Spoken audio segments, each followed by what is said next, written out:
Muscat की चिलचिलाती धूप में भी मेरा बदन ठंड से कांप रहा था, क्योंकि मेरे पेट में भूख की आग जल रही थी। मेरी माली हालत इतनी खराब थी कि मेरे पास न कोई हुनर था और न ही कोई सहारा। एक अंधेरी शाम को मैं सड़क किनारे खड़ी ग्राहकों का इंतजार कर रही थी कि अचानक एक बहुत ही शानदार गाड़ी मेरे सामने आकर रुकी। मैंने हिम्मत जुटाई और खिड़की के पास जाकर धीमी आवाज में कहा, साहब, सिर्फ 4000 रियाल में मैं पूरी रात आपकी खिदमत में हाजिर हूँ। मैंने 2 दिन से कुछ नहीं खाया था, इसलिए मैं किसी भी कीमत पर सौदा करना चाहती थी। तभी गाड़ी का दरवाजा खुला और एक प्रभावशाली शख्स बाहर आया। उसने मेरी आंखों में देखते हुए बड़े शांत लहजे में कहा, मैं तुम्हें 1 रात के 3 लाख रियाल दूंगा। ये सुनते ही मुझे लगा जैसे मैं कोई सपना देख रही हूँ। मैं तुरंत उसकी गाड़ी की पिछली सीट पर बैठ गई। शहर की रोशनी से दूर गाड़ी एक बहुत बड़े महल जैसे विला के सामने रुकी। जैसे ही हम अंदर दाखिल हुए, वहां की चकाचौंध देख मेरी आंखें फटी रह गईं। चारों तरफ रईस लोग जमा थे। मैं खामोशी से वहां की चमक देख रही थी, पर मेरा दिमाग सुन्न था। उन सर्द रातों का बोझ और घंटों भूखे रहकर पतले कपड़ों में सड़क पर खड़े होने की तकलीफ मुझे रह रहकर याद आ रही थी। मुझे याद आया कि कैसे जब कभी मेरे पास थोड़े पैसे आते थे तो मैं उन्हें जुए की मेज पर गवा देती थी। पिछली बार भी ऐसा ही हुआ था और मैं कौड़ी कौड़ी को मोहताज हो गई थी। हम जैसी लड़कियों को बड़े घरों के लोग पसंद नहीं करते। उन्हें लगता है कि हम बीमारियों का घर हैं। वे हमेशा ऊंची प्रोफाइल वाली एस्कॉर्ट्स को ही बुलाते हैं, जबकि मैं पूरी तरह तंदुरुस्त थी। फिर भी अमीरों के लिए मैं बस गरीबी का एक बदनुमा दाग थी। कार के अंदर महंगे इत्र की खुशबू फैली थी।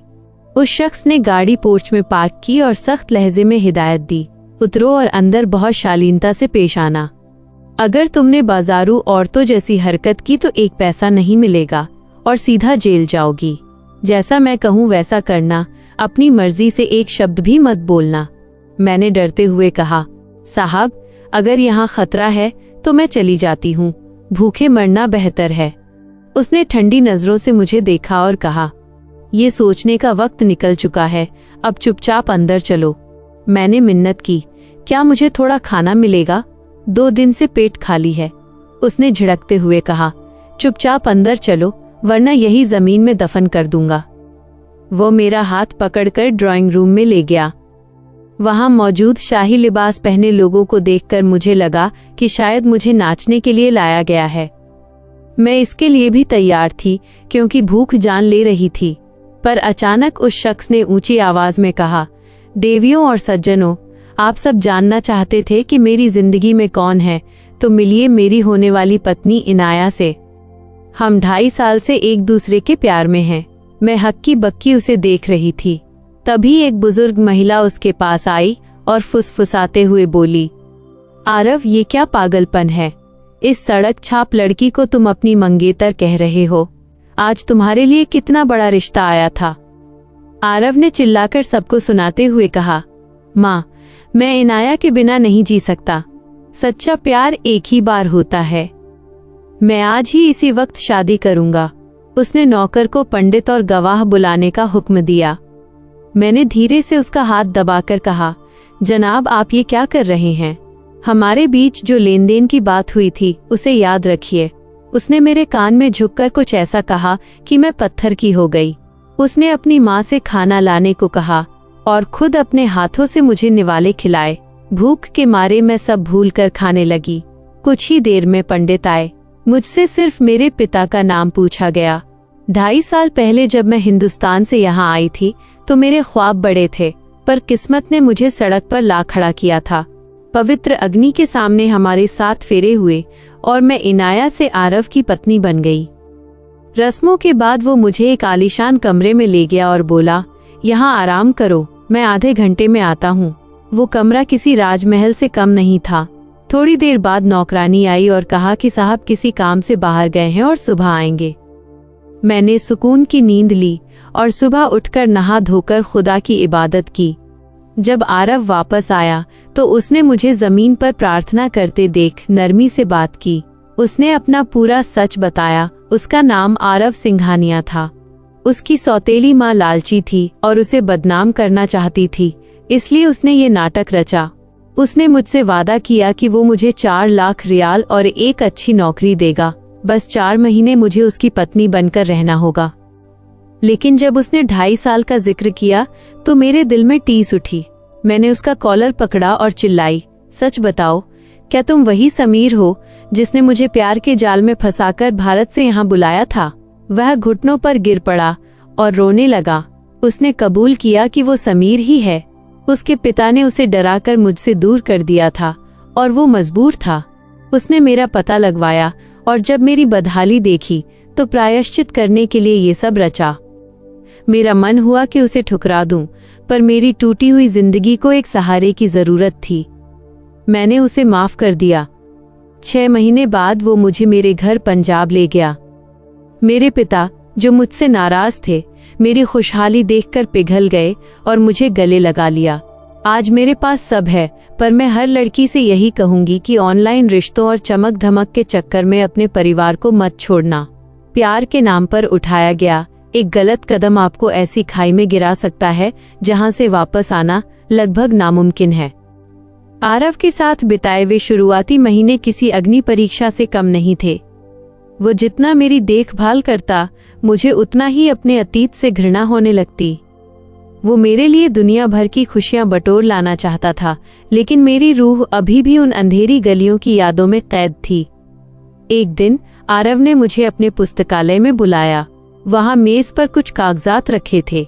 उसने शांत स्वर में कहा, इनाया, ये तुम्हारी नई पहचान के दस्तावेज हैं और ये एक मशहूर बुटीक चेन की पार्टनरशिप के पेपर्स। मैं चाहता हूं कि तुम अपनी काबिलियत से दुनिया को दिखाओ कि तुम क्या हो। मैंने उन कागजों को छुआ तो मेरे हाथ कांप रहे थे। मैंने उसकी आंखों में देखा और पूछा, आरव, क्या तुम वाकई मुझे स्वीकार कर चुके हो? क्या कभी तुम्हारे मन में ये ख्याल नहीं आता कि मैं? उसने मेरे होठों पर उंगली रख दी और बोला, इनाया, अतीत को मैंने वहीं छोड़ दिया है जहां वो था। आज से 2.5 साल पहले जो गलती हुई उसका अपराधी मैं था, तुम नहीं। तुमने तो बस जीने की जद्दोजहद की। धीरे धीरे मैंने काम संभालना शुरू किया। शुरुआत में लोग कानाफूसी करते थे। उसकी सौतेली माँ ने कई बार मेरी छवि बिगाड़ने की कोशिश की, लेकिन आरव एक ढाल बनकर मेरे सामने खड़ा रहा। वक्त के साथ मेरी मेहनत रंग लाई और मेरा नाम शहर के प्रतिष्ठित व्यापारियों में गिना जाने लगा। जब हम पंजाब वापस अपने गांव पहुंचे तो वो पल मेरी जिंदगी का सबसे भावुक पल था। पिताजी की सफेद दाढ़ी और उनकी धुंधली आंखों में जब मैंने अपने लिए प्यार देखा तो लगा जैसे 2.5 साल का सारा मैल धुल गया हो। उन्होंने आरव का हाथ थामकर बस इतना कहा, बेटा, मेरी अमानत को संभाल लेना। मैंने इसे खोकर जीना सीख लिया था, पर तुमने इसे लौटाकर मुझे नया जीवन दिया है। आज जब मैं अपने बच्चों को देखती हूँ और अपने आलीशान घर के आंगन में टहलती हूँ तो मुझे एहसास होता है कि खुदा ने मुझे दूसरा मौका दिया। लेकिन हर रात सोते समय मैं उन लड़कियों के लिए दुआ करना नहीं भूलती जो आज भी किसी फुटपाथ पर किसी आरव का नहीं बल्कि सिर्फ रोटी का इंतजार कर रही हैं। ये कहानी सिर्फ मेरी जीत की नहीं है, बल्कि उस सबक की है जो मैंने अपनी जान पर खेलकर सीखा कि घर की सूखी रोटी बाहर के शाही पुलाव से कहीं बेहतर और सम्मानजनक होती है। अब मेरी जिंदगी में सुकून है और आरव की आंखों में मेरे लिए वही इज्जत है जो एक पत्नी के लिए होनी चाहिए। हमने मिलकर एक संस्था भी खोली है जो भटकी हुई लड़कियों को हुनर सिखाकर उन्हें आत्मनिर्भर बनाती है, ताकि किसी और इनाया को कभी किसी गाड़ी की खिड़की पर हाथ न फैलाना पड़े।